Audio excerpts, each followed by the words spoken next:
அனைவருக்கும் வணக்கம். ஓம் சாய்ராம். நான் உங்க மித்ரா.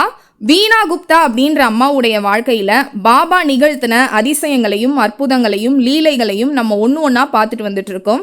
யார் இந்த வீணா குப்தா அப்படின்னு பாத்தீங்கன்னா, இவங்க டெல்லியை சேர்ந்த ஒரு பெண்மணி. இந்த அம்மா வாழ்க்கையில பாபா பல அற்புதங்களை நிகழ்த்தி இருக்காரு. இப்போ சொல்ல போற இந்த சம்பவம் பாத்தீங்கன்னா, அவங்க காஷ்மீர்ல இருக்கக்கூடிய மாதா வைஷ்ணவ் தேவி கோவிலுக்கு போகும்போது அங்க ஹெலிகாப்டர் இல்லாம அவங்க கஷ்டப்பட்டுட்டு இருந்திருக்காங்க. அப்ப பாபா இவங்களுக்கு என்ன உதவி செஞ்சாரு அப்படின்றத தான் இன்னைக்கு நம்ம இந்த வீடியோல பார்க்க போறோம். அதுக்கு முன்னாடி இந்த காஷ்மீர்ல இருக்கக்கூடிய அந்த கோவிலை பத்தியும் மாதா வைஷ்ணவ் தேவியோடைய வரலாறையும் நம்ம இப்போ பார்க்க போறோம். இந்த வைஷ்ணவ் தேவின்னு சொல்லக்கூடிய இந்த அம்மன் பாத்தீங்கன்னா மிகவும் சக்தி வாய்ந்த ஒரு அம்மன். இவங்க மகாலட்சுமி, மகாகாளி, மகா சரஸ்வதி இந்த 3 தெய்வங்களுடைய கூட்டு சக்தியால உருவான ஒரு பெண் தெய்வம் தான் இந்த வைஷ்ணவ் தேவி அப்படின்னு சொல்லக்கூடிய இந்த அம்மன். இவங்க விஷ்ணுவோட அம்சமா சங்கு சக்கர நாமத்தை ஏந்தி அந்த இடத்துல அந்த குகைக்குள்ள தவம் இருந்ததா சொல்லப்படுது. இந்த கோவில் பாத்தீங்கன்னா காஷ்மீர்ல இருக்கக்கூடிய திரிகுட மலை அப்படின்னு சொல்லக்கூடிய ஒரு உயரமான மலை மேல அங்க இருக்கக்கூடிய ஒரு குகையில தான் இந்த அம்மன் இருக்கிறாங்க. நமக்கு எப்படி ஐயனார், முனீஸ்வரர், அங்காள பரமேஸ்வரி, மாரியம்மன் அப்படின்னு சொல்லி நிறைய குலதெய்வங்கள் இருக்கிறாங்களோ, வட இந்திய மக்களுடைய குலதெய்வம் தான் இந்த வைஷ்ணவ் தேவி அம்மன். பல லட்சம் வட இந்திய பக்தர்கள் பார்த்தீங்கன்னா இந்த அம்மனை குலதெய்வமா வழிபடுறாங்க.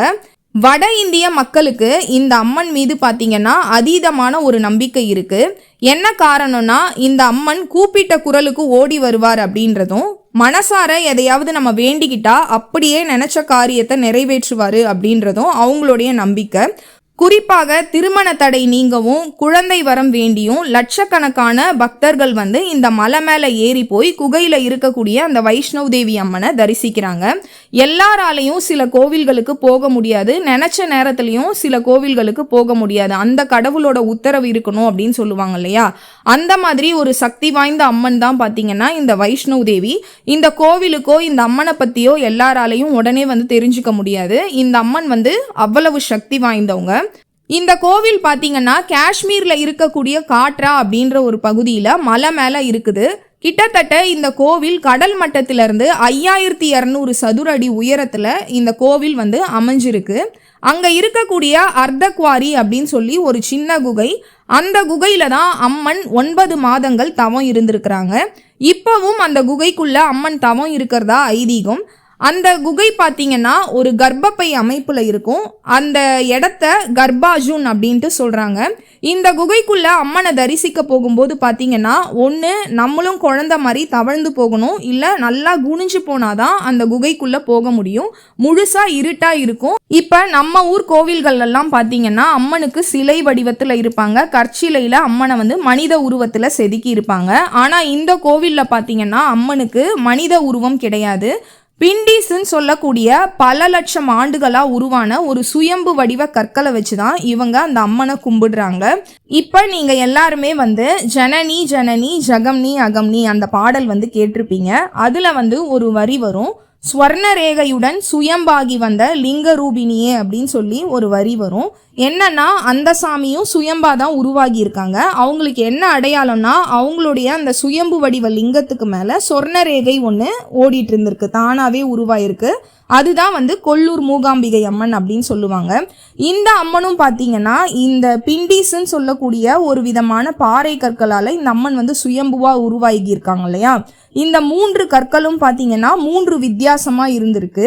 அந்த கற்கள் கருப்பா இருந்தாலும் அதுல வெள்ளை நிற வரிகள் தெரிஞ்ச கற்களை மகா சரஸ்வதியாகவும், மஞ்சள் மற்றும் தங்க நிறத்துல இருந்த கல்ல மகாலட்சுமியாகவும், செல்வத்தையும் வளத்தையும் அது கொடுக்கணும் இவங்க நம்புறாங்க. அதே மாதிரி முழுமையா அடர்ந்த கருப்பு நிறத்துல இருந்ததை மகா காளியாகவும் வச்சு இந்த 3 பிண்டீஸையும் கோவில் கருவறையில வச்சு வழிபடுறாங்க. அதுக்கு பக்கத்துல பாத்தீங்கன்னா துர்கை சிலை ஒன்று இருக்கும். ஏன்னா இந்த அம்மன் துர்கையினுடைய அம்சமாகவும் வழிபடப்படுறாங்க. இந்த அம்மனுடைய கதை என்ன அப்படின்னு பார்த்தீங்கன்னா, முற்காலத்தில் பைரவநாதன் அப்படின்னு சொல்லி ஒரு அரக்கன் வாழ்ந்துட்டு வந்திருக்கான். அவன் தேவியை துரத்திட்டு வரும்போது இந்த குகையில 9 மாதங்கள் வந்து இவங்க தவம் செஞ்சதா கூறப்படுது. இறுதியில தேவி வந்து அந்த பைரவநாதனோட சண்டை போட்டு இறக்குற தருவாயில அந்த பைரவநாதன் சொல்லக்கூடிய அந்த அரக்கன் வந்து இவங்க கிட்ட மன்னிப்பு கேட்கிறாரு. மன்னிப்பு கேட்டதுக்கு அப்புறம் அந்த அம்மன் என்ன வரம் தராங்கன்னா, உன்னை தரிசிச்சாதான் என்னுடைய தரிசனம் முழுமையடையும் அப்படின்ற ஒரு வரத்தையும் அவருக்கு கொடுக்குறாங்க. இன்னைக்கும் பாத்தீங்கன்னா அந்த கோவில்ல பக்தர்கள் இங்க இருக்கக்கூடிய வைஷ்ணவ் தேவி அம்மனை தரிசிச்சதுக்கு அப்புறம் மேல இருக்கக்கூடிய அந்த பைரவர் கோவிலுக்கும் போறது வழக்கம். அப்பதான் அந்த அம்மனுடைய பரிபூர்ண அருள் வந்து அவங்களுக்கு கிடைக்கும்னு நம்பப்படுது. மலையடி வாரத்துல பானாகங்கை அப்படின்னு சொல்லி ஒரு நீரூற்று இருக்குது. இந்த நீரூற்று எப்படி உருவாச்சுன்னா, அம்மன் அங்க தவம் செஞ்சிட்டு இருக்கும் போது 9 மாதங்கள் திடீர்னு அவங்களுக்கு தண்ணி தாகம் எடுத்தப்ப ஒரு வில்லம்ப தரையில எய்தி இந்த ஆற்றை உருவாக்கி அங்க கங்கை நீரை வரவழைச்சதா ஒரு வரலாறு இருக்கு. இந்த அம்மனுக்கு எப்படி வழிபாடு பண்ணுவாங்க அப்படின்னு பாத்தீங்கன்னா, நான் பிண்டீஸ்ன்னு சொன்னேன் இல்லையா, 3 கற்கள், அதுக்கு தான் வந்து வழிபாடு நடக்கும். அதிகாலையில சூரிய உதயத்துக்கு முன்னாடியும் இரவு சூரிய அஸ்தமனத்துக்கு பிறகும் பார்த்தீங்கன்னா இந்த அம்மனுக்கு ஆரத்தி நடக்கும். அப்ப எந்த பக்தர்களுமே அந்த குகைக்குள்ள வர்றதுக்கு அனுமதி கிடையாது, எல்லாருமே வெளியே தான் நிற்பாங்க. அப்ப அந்த அம்மனுடைய அந்த கற்கள் இருக்கு இல்லையா, அதுக்கு வந்துட்டு கங்கை நீர், பால் அபிஷேகம், தேன், தயிர், நெய்யின்னு சொல்லி எல்லாத்துலேயுமே அபிஷேகம் பண்ணி தூப ஆராதனைகள்லாம் காட்டுவாங்க. அதுக்கப்புறம் அந்த அம்மனுக்கு தங்க கிரீடத்தை 3 தெய்வங்களுக்கும் சாத்தி நிறைய தங்க நகைகளை போட்டு பட்டு வஸ்திரங்கள்லாம் சாத்தி அப்படி ஒரு அழகா திவ்யமா இந்த பூஜை வந்து நடக்கும். அப்ப அங்க வெளியே இருக்கக்கூடிய அந்த குகைக்கு வெளியே இருக்கக்கூடிய எல்லா பக்தர்களும் நிறைய அந்த வைஷ்ணவ் தேவி அம்மனுடைய மந்திரங்களை ஒலிச்சபடியும் ஜெய் மாதாதி அப்படின்னு சொல்லி ஒரு முழக்கத்தையும் இடுவாங்களாம்.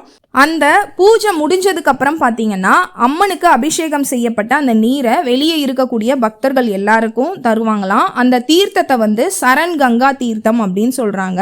இதை குடிக்கிறவங்களுடைய எப்பேற்பட்ட வியாதியா இருந்தாலும் தீராத நோய்களா இருந்தாலும் அது நீங்கிடும் அப்படின்றது அந்த ஊர் வட இந்திய மக்களுடைய அசைக்க முடியாத ஒரு நம்பிக்கையா இருந்துட்டு வருது. இந்த கோவில்ல இந்த பிண்டீஸ், இந்த 3 தெய்வங்களுடைய பிண்டீஸ் மட்டும் இல்லாம சில பாறை வடிவங்கள் தானாவே உருவாகி இருக்கு. ஒன்று வந்து விநாயக பெருமான் போலவும், இன்னொன்று சிவபெருமானுடைய ஜடாமுடி போலவும், ஹனுமன் போலவும் தானாவே இங்க இருக்கக்கூடிய அந்த குகையில உருவாகி இருக்கு. இதுல என்ன அதிசயம்னு பாத்தீங்கன்னா, இது எதுவுமே பார்த்தீங்கன்னா மனுஷங்களால் செதுக்கப்பட்டதோ உருவாக்கப்பட்டதோ கிடையாது. பல ஆயிரம் ஆண்டுகளா அங்கே இருக்கக்கூடிய பாறைகள் மூலமாக தானாகவே இந்த உருவங்கள்லாம் அந்த கோவிலில் வந்து வெளிப்படுது. இது மிகப்பெரிய அதிசயம் அப்படின்னும் சொல்கிறாங்க. இந்த அம்மன் கோவில் பார்த்தீங்கன்னா காஷ்மீரில் இருக்கக்கூடிய காட்ரான்ற பகுதியிலிருந்து 12 கிலோமீட்டர் மேலே இருக்குது. அப்போ அங்கே வரக்கூடிய வயதான பக்தர்கள் இன்னும் சில பேர்லாம் பார்த்தீங்கன்னா இவ்வளவு தூரமாக இருக்கிறதால சில நேரங்களில் அவங்களால நடக்க முடியாமல் போகும். அப்போ அங்கே இருக்கக்கூடிய எல்லா பக்தர்களும் ஒன்று சேர்ந்து கூட்டாக பார்த்தீங்கன்னா ஜெய் மாதாதி அப்படின்னு சொல்லி ஒரு முழக்கத்தை இடுவாங்களாம். இந்த ஜெய் மாதாதி அப்படின்றதுக்கு என்ன அர்த்தம்னு பார்த்தீங்கன்னா, ஜெய்னா வெற்றி, மாதானா அன்னை, தாய், அம்மா அப்படின்றத வச்சுக்கலாம், தி அப்படின்னா உங்களுக்கு. அப்ப இந்த வார்த்தைக்கான அர்த்தம் என்னன்னா, அன்னை பராசக்திக்கே வெற்றி உண்டாகட்டும். இங்க வந்து பைரவநாதன் அப்படின்றவர் கூட அம்மன் வந்து போரிட்ட இடம் இல்லையா, அதனால அன்னை பராசக்திக்கே வெற்றி உண்டாகட்டும் அப்படின்றதுதான் இந்த வார்த்தைக்கான அர்த்தம். இதை எல்லாருமே பாத்தீங்கன்னா ஒரு மந்திரமா ஒலிச்சபடி அந்த மலை மேல ஏறுவாங்க. இப்ப நம்ம எப்படி திருப்பதிக்கு போகும்போது கோவிந்தா கோவிந்தான்னு சொல்றோமோ அந்த மாதிரி அந்த மலை மேல ஏறும்போது ஜெய் மாதாதி அப்படின்னு சொல்லி எல்லாம் முழக்கமிட்டுக்கிட்டு அவங்களுக்கு அந்த வார்த்தையை சொல்லும்போது தானாவே ஒரு சக்தியும் உந்துதலும் வந்து மேலே போயிடுவாங்க அப்படின்றதும் நம்பப்படுது. இந்த கோவில்ல இருக்கக்கூடிய அந்த அம்மனுடைய 3 பிண்டீஸையும் பார்த்தீங்கன்னா ஒரு சிகப்பு பட்டு துணியை விரிச்சு அதில் தான் அழகாக வச்சிருப்பாங்க. 3 பேருக்குமே தங்க கிரீடம் போடப்பட்டு பட்டு வஸ்திரங்கள்லாம் சாத்தி தங்க நகைகள்லாம் போட்டு அழகாக இந்த அம்மனை வந்து வச்சுருப்பாங்க. இந்த அம்மனை வந்து நினைச்ச நேரத்துலலாம் போய் தரிசனம் பண்ண முடியாது. அவங்களுடைய அருள் இருந்தால் தான் அந்த கோவிலில் போய் நம்ம காலே வைக்க முடியும். இந்த கோவிலுக்கு பார்த்தீங்கன்னா வரிசையில் நின்று போகிறது மட்டுமே ஒரு 7 மணி நேரம் ஆகும் அப்படின்றது சொல்லப்பட்டிருக்கு. அவ்வளவு நீண்ட வரிசையில் நின்று தான் அந்த அம்மனை வந்து தரிசிக்க முடியும். அந்த குகைக்குள்ளேயும் குனிஞ்சு போய் தான் நம்ம அந்த அம்மனை வந்து பார்க்க முடியும். இப்போ இந்த கோவிலுக்கு தான் வீணா குப்தா அம்மா போயிருக்கிறாங்க. அங்கே அவங்களுக்கு பாபா என்ன பண்ணாருன்றதை இப்போ பார்க்கலாம். இந்த சம்பவம் பார்த்தீங்கன்னா சுமார் 4 ஆண்டுகளுக்கு முன்னாடி மாதா வைஷ்ணவ் தேவி கோவிலில் நடந்தது அப்படின்றத வீணா குப்தா அம்மா சொல்லியிருக்கிறாங்க. இவங்க ஃபஸ்ட்டு டெல்லியிலேருந்து பார்த்தீங்கன்னா ஜம்முவுக்கு ரயிலில் பயணம் செஞ்சுருக்காங்க. அங்கேருந்து ஹெலிகாப்டர் மூலமாக மலை மேலே இருக்கக்கூடிய அந்த வைஷ்ணவி தேவி கோவிலை போய் அடைஞ்சு அந்த அம்மனுடைய தரிசனத்தையும் நல்லபடியாக பண்ணியிருக்கிறாங்க. ஹெலிகாப்டர் பொறுத்த வரைக்கும் பார்த்தீங்கன்னா நம்ம முன்னாடியே முன்பதிவு செய்யணும். அதே மாதிரி அந்த ஹெலிகாப்டர் ஒரு இடத்துல இருந்து வந்து பக்தர்களை இங்கே விட்டுட்டு திருப்பி அந்த ஹெலிகாப்டர் அங்கே போகும். அந்த மாதிரி ஒரு பயண முறை தான் அங்கே நடந்துட்டு இருந்தது.